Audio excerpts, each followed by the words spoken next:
Billionaire Leonard Kingsley thought his granddaughter was thriving with a loving adoptive family in Westchester. For 17 years, he paid $3.8 million to ensure Amelia wanted for nothing.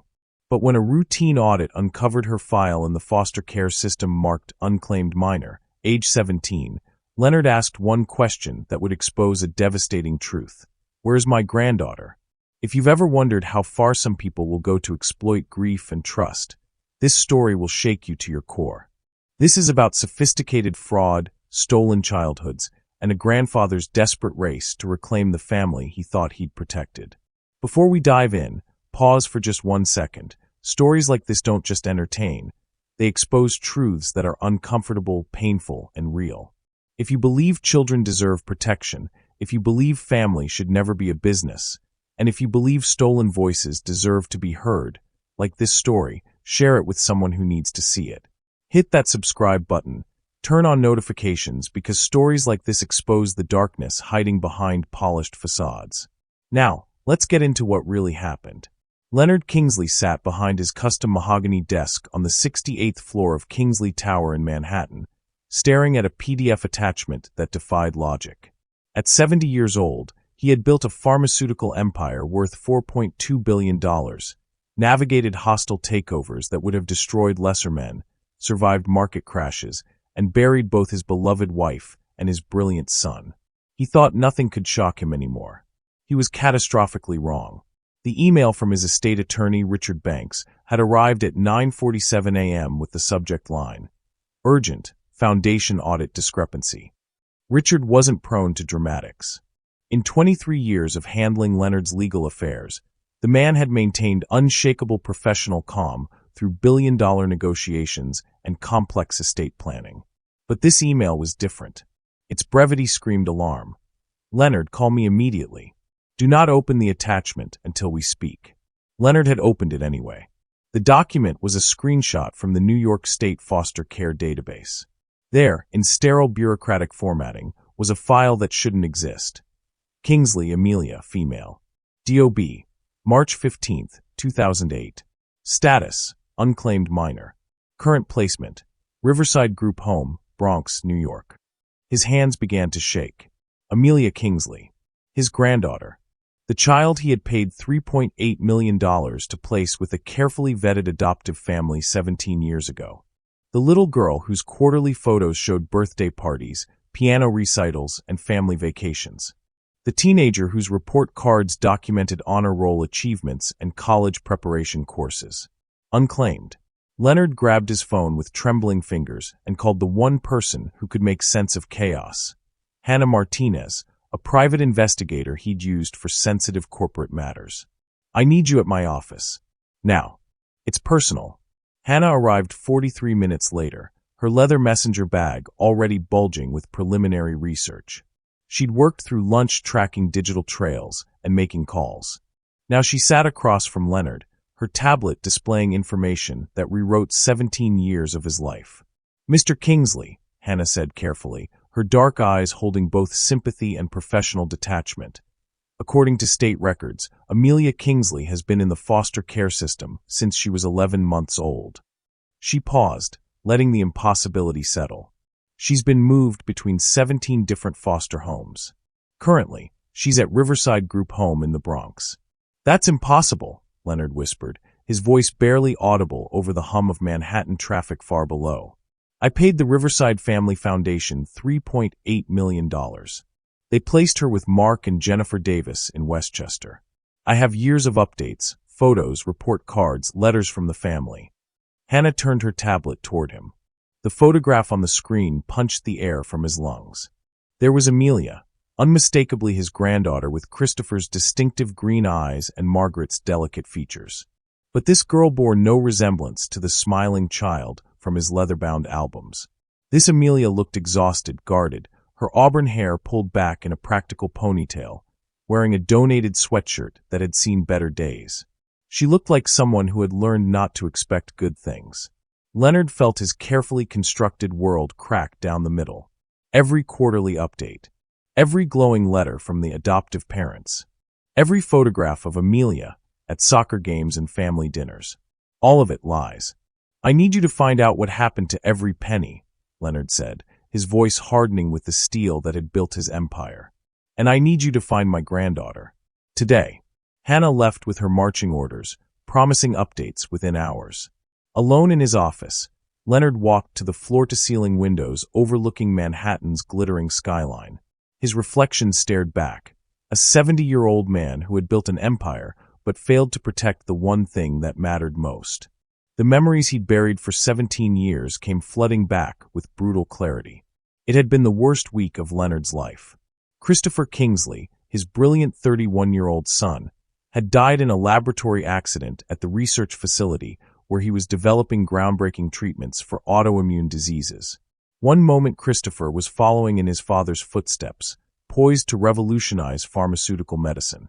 The next, Leonard was identifying his son's body in a sterile morgue.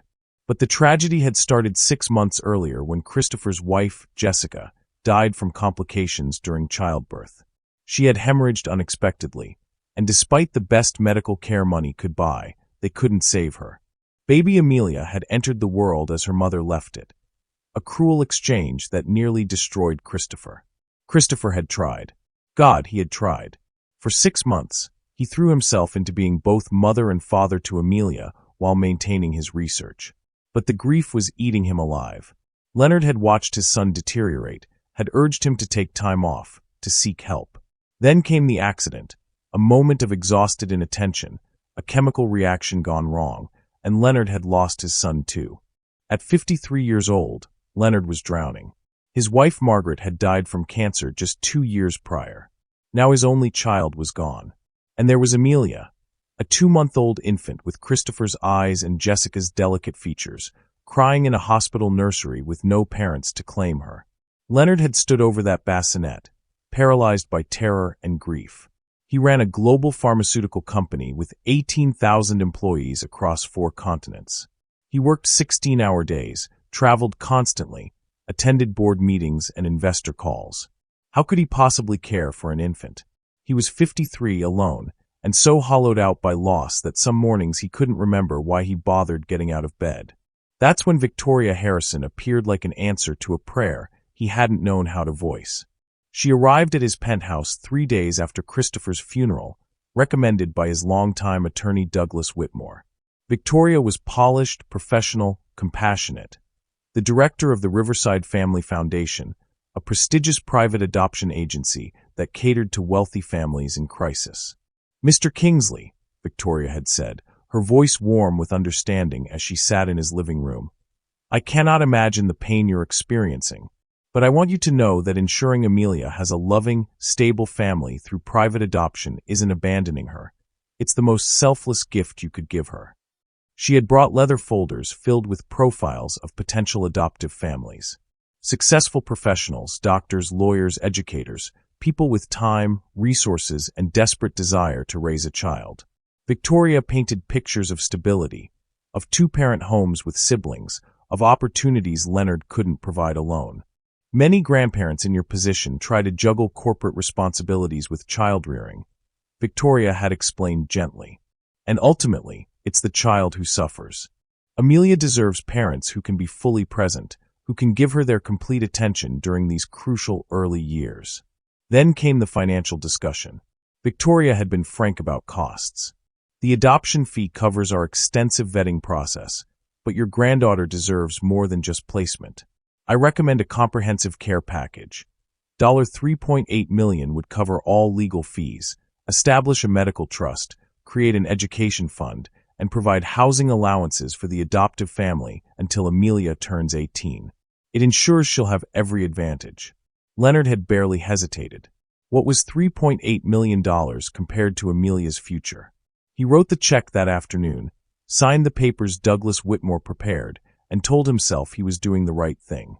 "Money can provide what I can't," Leonard had said aloud to Christopher's photograph. "She'll have everything. She'll be loved. She'll be safe." Now, 17 years later, standing in his office with Hannah's photograph of Amelia burned into his memory, those justifications rang hollow as a broken bell. He hadn't been protecting Amelia. He had been protecting himself from grief, from responsibility, from facing his own failure. and Amelia had paid the price for his cowardice. Victoria Harrison's first update arrived exactly 3 months after the adoption, delivered in a cream-colored envelope with the Riverside Family Foundation's embossed logo. Inside were 3 photographs. Amelia in a sunlit nursery decorated with pastel butterflies. Amelia being held by a smiling woman with kind eyes. Amelia asleep in what appeared to be a loving home. The accompanying letter, typed on professional letterhead, was signed by Mark and Jennifer Davis. Dear Mr. Kingsley, we cannot express our gratitude for the gift you've given us. Amelia is thriving. She's a happy baby who loves music and already smiles at everyone she meets. We promise to love her as our own and give her every opportunity to flourish. With deepest thanks, Mark and Jennifer. Leonard had read that letter a dozen times, relief flooding through him. He'd made the right choice. Amelia was safe, loved, exactly where she needed to be. The updates continued like clockwork, every 3 months without fail. By Amelia's first birthday, Leonard had received photos of a cake-smeared toddler surrounded by colorful presents. At 2 years old, Amelia posed in a park with the Davis family dog. At 4, she wore a preschool graduation cap, clutching a tiny diploma. Leonard kept every update in leather-bound albums stored in his study. Report cards began arriving when Amelia started elementary school. Straight A's, teacher comments praising her creativity and kindness. Photos showed soccer uniforms, piano recitals, family vacations to beaches and mountains. Letters from the Davis family described a well-adjusted, accomplished child who was everything Leonard had hoped she would become. Occasionally, guilt gnawed at him. He would stare at the photos and wonder if he should visit, if he should be more present in Amelia's life. Once, about 5 years in, he had called Victoria to suggest a meeting. Mr. Kingsley, Victoria had responded warmly but firmly. I understand the impulse, but the Davis family feels it's best to let Amelia settle completely into her identity as their daughter. Introducing her biological grandfather at this stage might confuse her sense of belonging. Perhaps when she's older, when she can understand the complexity of her situation, we can arrange something. It made sense. Leonard didn't want to disrupt Amelia's stability. The updates assured him she was thriving, and that was what mattered. He convinced himself he was doing the selfless thing, staying away so she could have a normal childhood with parents who were fully present. He even made annual donations to the Riverside Family Foundation, typically $50,000 or more, as gratitude for their excellent work. Victoria always sent personal thank you notes, updating him on the foundation's other success stories. Leonard never knew that 11 months after he signed the adoption papers, the real Amelia Kingsley was placed in her first foster home. While Leonard admired photographs of a happy child in Westchester, the actual Amelia lived with the Rodriguez family in Queens, a decent couple already fostering 3 other children in a cramped 2-bedroom apartment. The paperwork listed her as Kingsley, Amelia, orphan, guardian unknown. A clerical error, caseworkers assumed. Budget cuts meant no one had time to investigate further. At 18 months, Amelia was moved to the Johnsons in Brooklyn when the Rodriguez family relocated to Florida. At 3 years old, she went to the Patterson home in the Bronx when Mrs. Johnson became ill. By age 5, she'd been in 6 different homes, some loving but overcrowded, others merely adequate, all temporary. No one questioned the paperwork inconsistencies. No one wondered why an orphaned child from a presumably wealthy family had ended up in the overwhelmed foster system. Amelia was just another file in an overworked caseworker's stack, another child aging through a system designed for temporary care but often providing permanent instability. By the time Amelia reached her 10th birthday, she'd lived in 10 different homes and learned that attachment meant inevitable disappointment. That same week, Leonard sat in his study, looking at a photograph of Amelia at her own 10th birthday party, a smiling girl surrounded by friends, blowing out candles on an elaborate cake.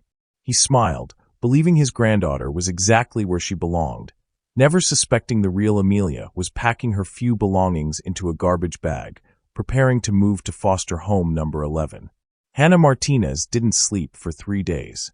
She'd handled corporate espionage cases, tracked down embezzlers across 3 continents, but nothing had prepared her for the sophisticated cruelty of what she uncovered.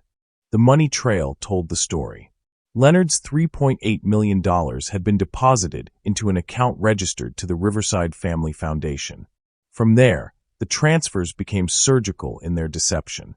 Small amounts went to legitimate adoption services, just enough to maintain the illusion. The rest flowed through a network of shell corporations before landing in personal accounts belonging to Victoria Harrison. By day 2, Hannah had the full picture. The Riverside Family Foundation existed only on paper, a registered nonprofit with a professional website, glowing testimonials, and a prestigious Manhattan address that turned out to be a mail forwarding service. Victoria Harrison was real, but her operation was pure fraud. She targeted wealthy individuals in crisis, grieving parents who'd lost custody battles, divorce situations where children became inconvenient complications, scandal-ridden families desperate for quiet solutions. Anyone who wanted a child placed quickly and discreetly, anyone willing to pay premium prices for guaranteed results and minimal involvement. Victoria's method was brutally simple. Take the money, pocket most of it, then dump the children into the regular foster care system using paperwork errors that made them nearly untraceable. A middle name became a last name. Birth dates shifted by weeks. Guardian information listed as unknown or deceased. The children vanished into an overwhelmed system while their families received fabricated updates about thriving adoptive placements. Hannah found Victoria living in a waterfront penthouse in Miami Beach. At 48 years old, she'd retired on stolen millions, spending her days at spa appointments and charity galas where she was regarded as a generous philanthropist. The irony was sickening. The second thread led to Douglas Whitmore, Leonard's former attorney, now living comfortably in a gated Florida retirement community. When Hannah showed up at his door with evidence, bank transfers, email records, referral documentation, Douglas initially blustered with denials. "I don't know what you're talking about. I recommended a legitimate agency to a grieving client." But when Hannah laid out the forensic accounting, $200,000 in kickbacks per referral, at least 12 clients over 8 years, Douglas's facade crumbled. He aged 10 years in 10 minutes. "She gave me $200,000 per referral," he finally admitted, his voice hollow. "I convinced myself the foster system wasn't that bad, that these kids would be fine, that someone would eventually adopt them." Then came the bitter accusation that made Hannah's jaw clench. But people like Leonard made it easy. They pay money to ease their conscience, then never check, never visit, never verify. Victoria counted on that. She knew wealthy people don't want to be reminded of their failures. Hannah discovered at least 8 other victims. Children scattered across the foster care system while their biological families believed they were thriving in adoptive homes. Some were still minors. Others had already aged out, launched into adulthood with nothing. Amelia's Real file made Hannah's heart break. 17 foster homes in 16 years. Behavioral notes painted a picture of a child who'd learned to protect herself through emotional distance.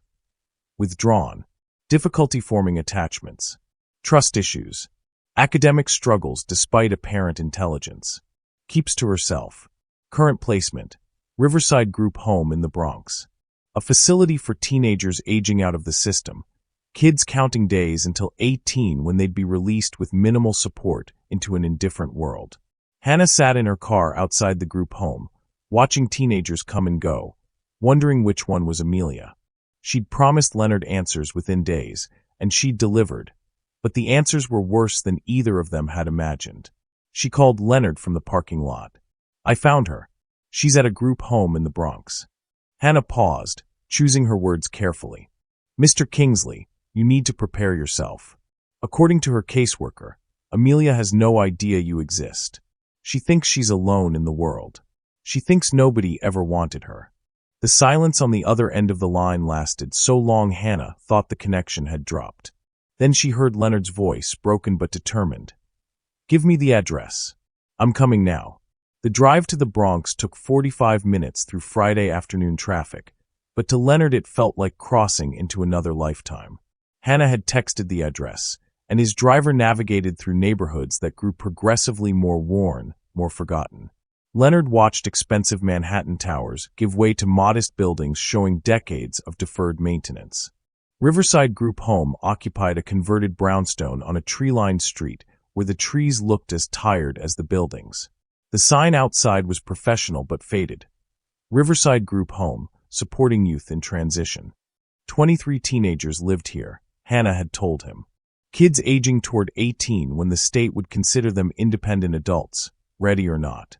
Inside, the facility was clean but unmistakably institutional. Beige walls, practical furniture, the kind of place designed for temporary stays that too often became permanent. Mrs. Patricia Reeves, the director, met them in her small office. She was a black woman in her 50s with kind eyes that had seen too much and a professional wariness that came from protecting vulnerable kids from disappointing adults. "Mr. Kingsley," she said carefully after reviewing the documents Hannah provided, "I'll need to verify this independently before any placement discussions. But yes, Amelia is here. She's been with us for 8 months.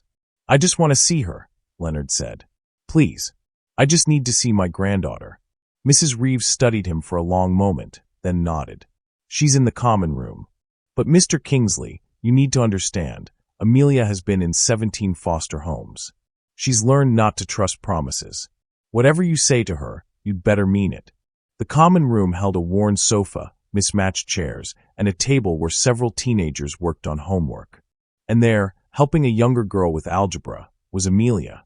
Leonard's breath caught. She was tall and slender at 17, with Christopher's distinctive green eyes and Margaret's auburn hair pulled back in a practical ponytail. She wore jeans and a donated hoodie, no jewelry, nothing decorative. Everything about her posture suggested someone who'd learned to take up minimal space, to be self-sufficient, to expect nothing. Hannah approached first, her voice gentle. "Amelia, I'm Hannah Martinez. I need to speak with you about your grandfather." Amelia looked up, confusion crossing her features before settling into practiced neutrality. "I don't have a grandfather," she said flatly. "I don't have anyone." "Yes, you do," Hannah said carefully. "Your grandfather is Leonard Kingsley. He's been looking for you. He thought you were with an adoptive family. He's been paying for your care for 17 years, but the money never reached you. Someone stole it." Amelia's carefully controlled expression flickered. Confusion, disbelief, something that might have been hope before she crushed it down. "That's not possible," she said, her voice barely above a whisper. "Nobody wants me. Nobody ever wanted me." Leonard couldn't wait any longer. He stepped forward, and Amelia's eyes met his. Christopher's eyes looking back at him with 17 years of accumulated distrust and disappointment. "Amelia," Leonard said, his voice cracking despite his efforts at composure. "I'm your grandfather. I'm Leonard Kingsley. And I have been looking for you for 17 years, even though I didn't know I needed to look." He pulled out his phone, showing her the bank statements, the transfer records. "I thought you were safe. I thought you were loved. I thought you had everything you needed. I was wrong, and I'm so terribly sorry." He showed her the leather albums on his phone. 17 years of quarterly updates, photos of a child who wasn't her, report cards from schools she never attended. "This is what they sent me. A fake daughter living a fake life while you..." He couldn't finish. Amelia stared at the photos, her hands trembling as she held his phone. When she finally looked up, tears she clearly didn't want to shed filled her eyes. "Why now?" she asked, and the question shattered what was left of Leonard's heart. "Why not before? 17 years. 17 homes. And you never once checked." Mrs. Reeves stood nearby, protective but watching carefully.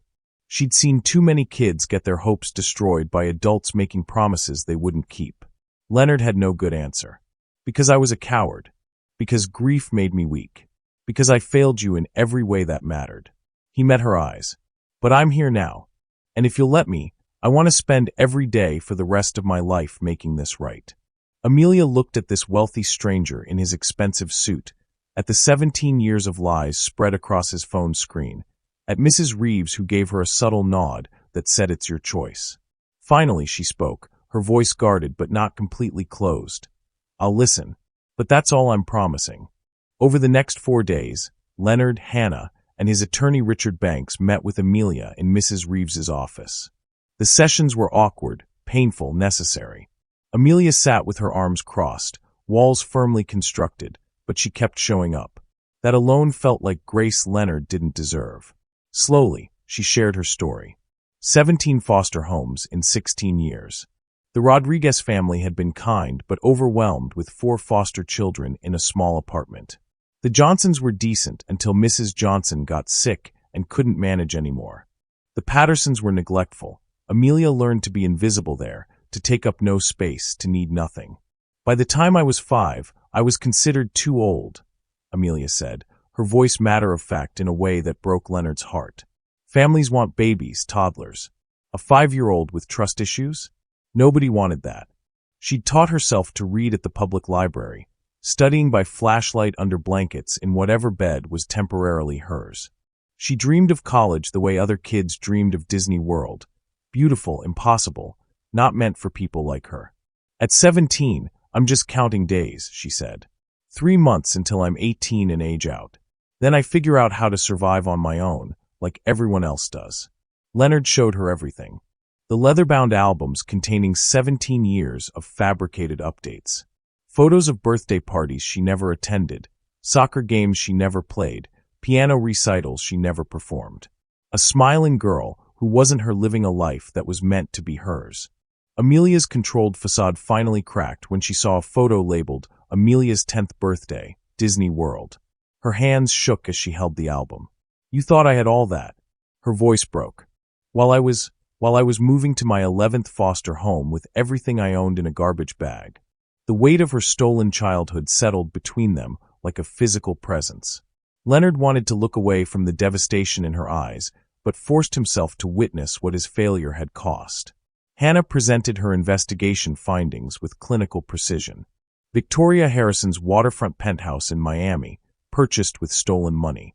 Her luxury lifestyle funded by exploiting grieving families and discarding their children like trash. Douglas Whitmore's kickbacks, $200,000 per referral over 8 years. At least 8 other children were victimized the same way, Hannah explained. All from wealthy families in crisis. All dumped into foster care while their relatives received fake updates. Richard outlined the legal strategy. Criminal charges for fraud, embezzlement, identity theft, and child endangerment. Asset seizures, restitution claims, a case so airtight that conviction was virtually guaranteed. But Amelia's question cut through all the legal talk. Even if you didn't know about Victoria, why didn't you ever check? Why didn't you visit even once? Why was sending money enough? Leonard had spent days preparing for this question, but no preparation made the truth less shameful. Because I was a coward, he said quietly. Because grief made me weak, and it was easier to write checks than to face the pain of losing your father. Because I convinced myself that money could substitute for presence, that professional care was better than my broken heart. He met her eyes. Because I failed you in every way that matters. And I have no excuse that makes that acceptable. Amelia was quiet for a long moment, her green eyes, Christopher's eyes, studying him with an intensity that felt like judgment and understanding simultaneously.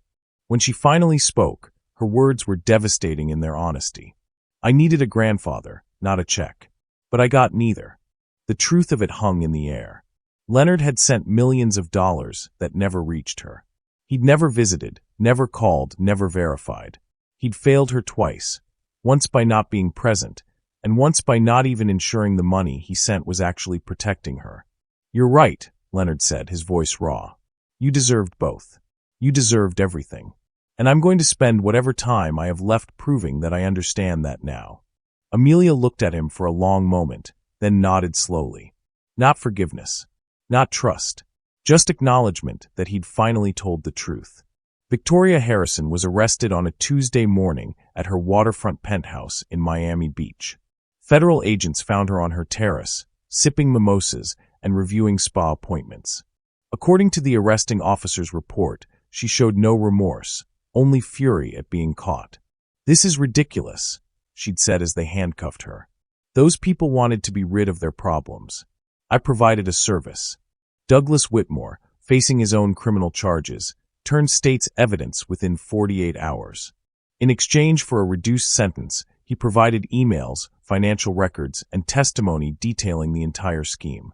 His cooperation was strategic, calculated, and it worked. He received 3 years instead of 15. The federal trial moved with unusual speed. The evidence was overwhelming. Bank records showing the flow of millions through shell corporations, forged adoption documents with Victoria's fingerprints, testimony from 8 victim families who discovered their children had been defrauded of their futures. Amelia didn't testify. Richard Banks ensured she was protected as a minor victim, shielded from the media circus that erupted when the story broke. But Leonard took the stand. Under oath, he described his grief after losing Christopher, his desperate trust in Victoria's promises, the 17 years of quarterly updates that convinced him his granddaughter was thriving. He also admitted, voice breaking, his failure to verify, to visit, to do anything beyond writing checks. "I convinced myself that money was enough," Leonard testified. "That professional care was better than my presence. I was wrong, and my granddaughter paid the price for my cowardice." The jury deliberated for 4 hours. Guilty on all counts: fraud, embezzlement, identity theft, child endangerment. Victoria Harrison was sentenced to 18 years in federal prison with full restitution ordered. Her Miami penthouse, investment accounts, luxury cars, everything was seized. Other victim families came forward, filing a class action lawsuit that would take years to resolve. Justice, Leonard discovered, felt hollow when it couldn't return what was stolen. Meanwhile, he cautiously tried building something real with Amelia. She moved into his penthouse guest suite. A temporary arrangement, Mrs. Reeves insisted, with regular check-ins to ensure Amelia's well-being. Amelia arrived with a single duffel bag containing everything she owned. The sight of it made Leonard's chest ache. His housekeeper, Mrs. Elena Rodriguez, became an unexpected bridge. Elena had worked for Leonard for 12 years, and she treated Amelia with warm normalcy rather than pity. She showed her how the coffee maker worked, asked her opinion on dinner menus, and casually mentioned that she kept chocolate chip cookies in the third cabinet if Amelia ever wanted a snack. "Don't let him spoil you too fast," Elena told Amelia with a wink. "Make him work for it." Slowly, Leonard learned who Amelia actually was. She loved biology and environmental science, spent hours watching nature documentaries. She wanted to study marine biology, inspired by a documentary about coral reefs she'd seen in a foster home when she was 14. She was also a talented photographer, using a donated camera from the group home to capture moments of beauty in overlooked places. Light through fire escapes, pigeons on windowsills, dandelions in sidewalk cracks. When Leonard offered to buy her professional photography equipment, she shook her head. "Money doesn't fix this," she said quietly. It never could. The connection built slowly through small moments. Cooking breakfast together on Saturday mornings, with Leonard burning toast and Amelia laughing despite herself. Watching old movies, Amelia had never seen Casablanca or the Philadelphia Story. Walking through Central Park, where Amelia photographed early morning light on the lake. One evening, 3 weeks after she'd moved in, they sat in Leonard's study surrounded by photo albums. The real ones this time, containing pictures of Christopher. Amelia had been quiet all evening, studying images of the father she never knew. Finally, she looked up, her green eyes meeting his. "Tell me about my dad," she said, her voice carrying both hunger and hesitation. "The real stories, not the perfect memories. I want to know who he actually was." Leonard felt something crack open in his chest, painful, necessary. "He had a terrible singing voice," he began, smiling through tears. "Completely tone-deaf. But he sang anyway, usually off-key Beatles songs while he worked in his lab. 3 months passed with ups and downs that felt like learning a new language. Amelia struggled with trust, flinching at kindness, expecting abandonment around every corner. She kept her duffel bag packed for weeks, convinced this situation was temporary like all the others. Leonard struggled with guilt, overcompensating with gifts Amelia didn't want and grand gestures that made her uncomfortable.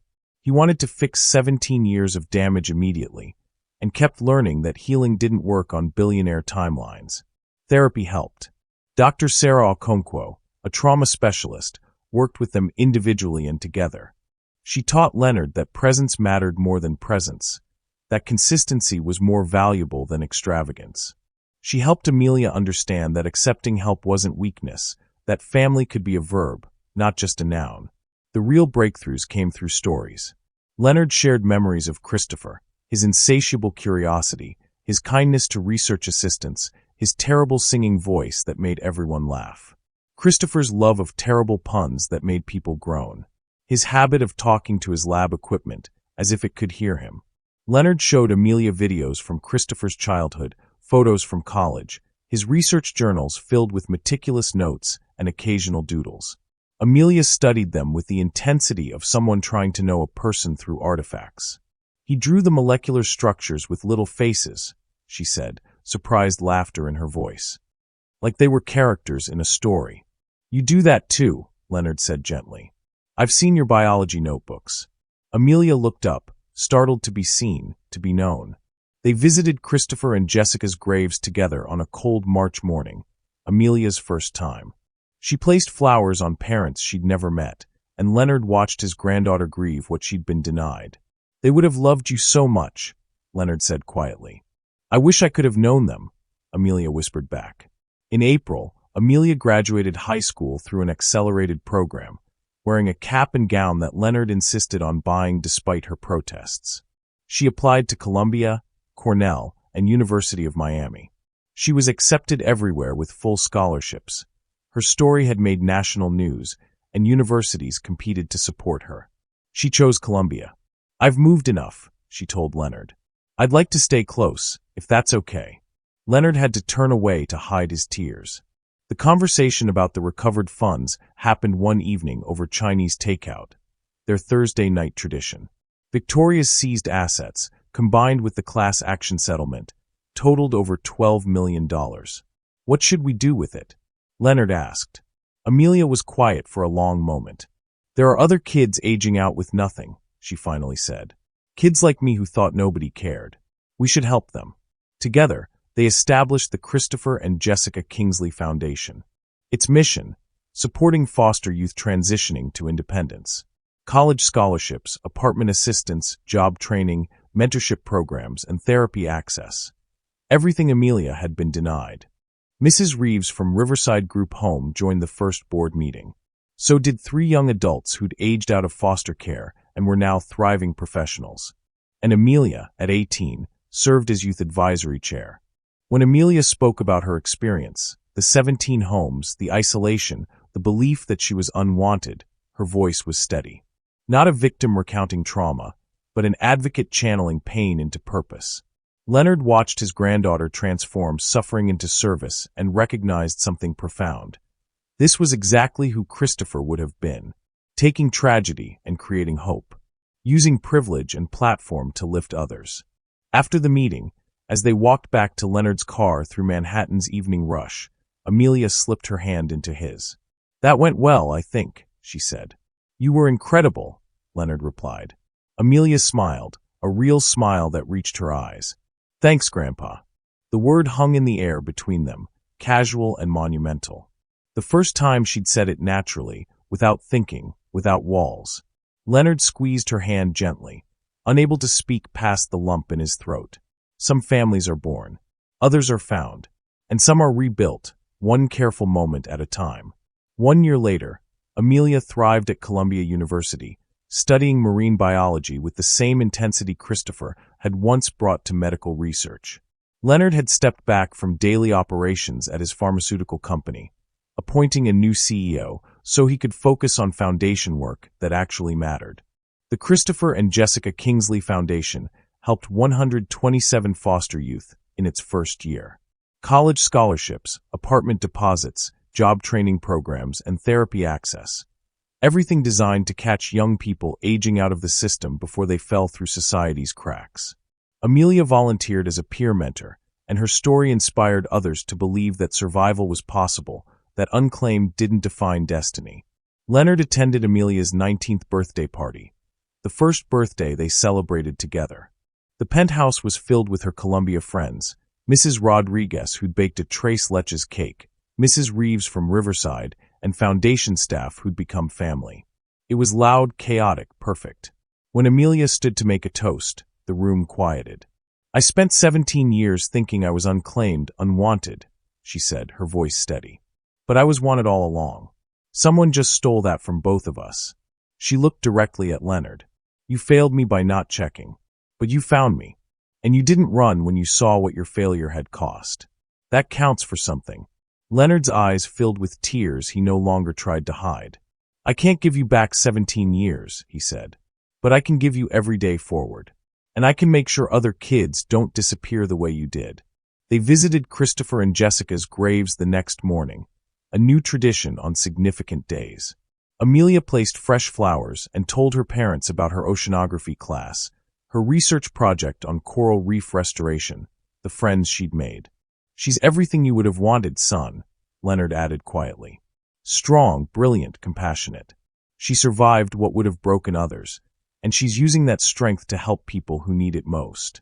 Later that week, the foundation announced 25 new scholarships, named the Amelia Kingsley Second Chance Scholarship. Amelia was embarrassed by the recognition. They don't need my name, she protested. They need opportunity. They need to know survival is possible, Leonard countered gently. That unclaimed doesn't mean unworthy. Your name represents hope. One evening in late spring, they sat together in Leonard's office, the same room where Hannah had first delivered the impossible news. The space where Leonard's world had shattered now held something new, the comfortable silence of family being family. Amelia's marine biology textbooks were spread across his mahogany desk, her notes mixing with his foundation proposals. Their spaces had merged naturally, two people learning to occupy the same world. Grandpa, Amelia said, looking up from her oceanography reading. Leonard set down a scholarship application he'd been reviewing. Thank you for not giving up, even when you didn't know you needed to search. Leonard crossed the room and kissed the top of her head the way he used to do with Christopher. Thank you for giving me a second chance I didn't deserve. Through the floor-to-ceiling windows, Manhattan glittered below like a field of possibility. Somewhere in that city were other Amelias, kids aging out of foster care, believing themselves unwanted and alone. But the foundation was finding them, one by one, offering the support and love they deserved. Amelia returned to her studying. Leonard returned to his proposals.